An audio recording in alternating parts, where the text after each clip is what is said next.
You won't believe what you're about to see.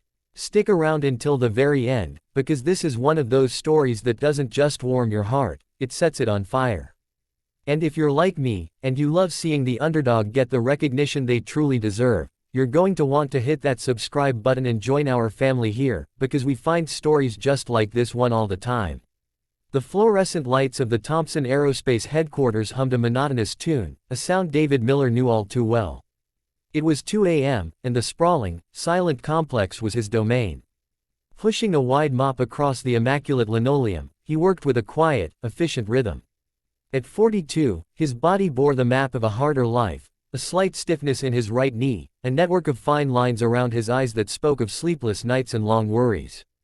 His janitor's uniform was clean but faded, a stark contrast to the gleaming, multi-million-dollar jet engine schematics pinned to the boards in the offices he cleaned. His mind, however, was never on the schematics. It was on his 14-year-old daughter, Chloe, who was hopefully fast asleep in their small, two-bedroom apartment. It was on the math test she had tomorrow, and whether the packed lunch he'd left in the fridge was something she'd actually eat. Being a single dad was his real career, this night job was just the fuel that kept their little world turning. This particular week, however, the quiet of the complex had been shattered. The Pentagon was in the house. Not just any officials, but a veritable constellation of military brass, 5 four-star generals, no less, along with their aides and a security detail, were using Thompson Aerospace for a top-level strategic summit. The air, which usually smelled of lemon-scented cleaner and stale coffee, now crackled with unspoken authority and the weight of world-altering decisions. David kept his head down. He'd nod respectfully if he'd passed a general in the hall, but he was a ghost, a silent figure ensuring their trash was emptied and their coffee stains were wiped away. He preferred it that way. The less attention, the better.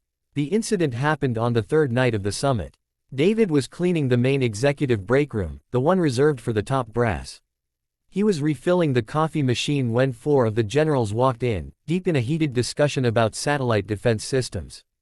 Their 4-star rank insignia seemed to gleam under the lights, each one a testament to a lifetime of command and respect.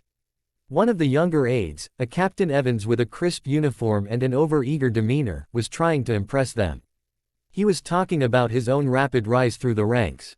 "It's all about presence, sirs," he said, puffing his chest out slightly. "Knowing your worth and carrying yourself with the appropriate authority." David, his back to them, simply continued his task. But the comment, so full of youthful arrogance, stirred something in him, a ghost of a smile, a memory of a different life. As he turned to leave, the heavy bag of trash slung over his shoulder, the captain, perhaps feeling emboldened, called out to him. "You there, janitor." David stopped and turned slowly. The captain smirked, looking at the generals as if sharing a private joke. "I suppose you don't have to worry about things like rank and authority, do you? Must be a simple life." The generals didn't laugh. They just watched, their expressions unreadable. For a moment, David just stood there, the fluorescent light glinting off his worn name tag. Then, a twinkle appeared in his steely blue eyes. He looked directly at the captain, his voice calm and clear, cutting through the tense silence. "Well, sir," David said, a faint, almost imperceptible smile on his lips. "What if I told you my rank was higher than yours?" The captain barked a laugh. "Is that right? And what, pray tell, is the rank of a janitor?" David paused, letting the silence hang for a dramatic beat. He wasn't looking at the captain anymore, his gaze swept over the 4 generals. "Master Chief Petty Officer," he said quietly.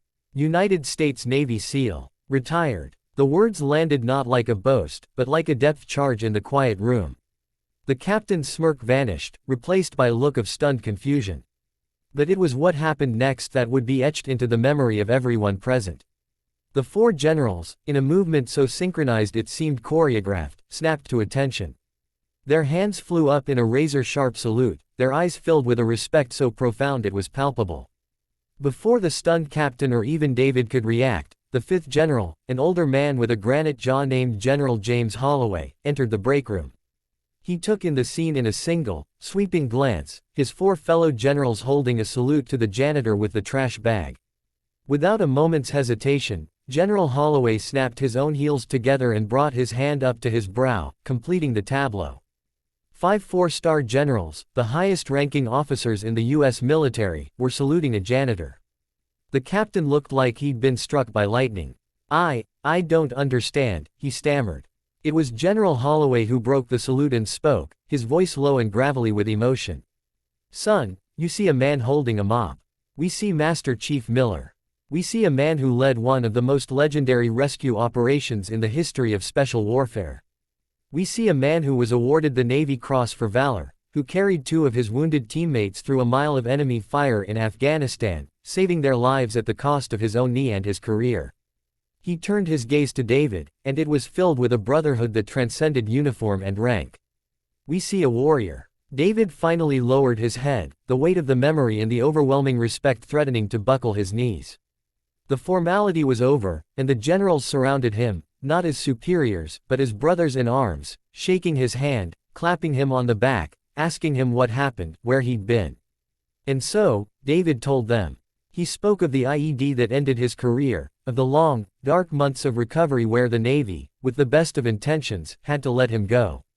He spoke of the struggle to adjust to civilian life, a world that didn't understand the language of sacrifice and brotherhood.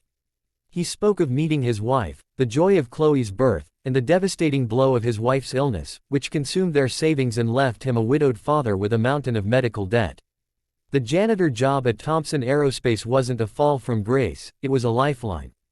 It was stable, it had health insurance for Chloe, and it allowed him to be home when she needed him.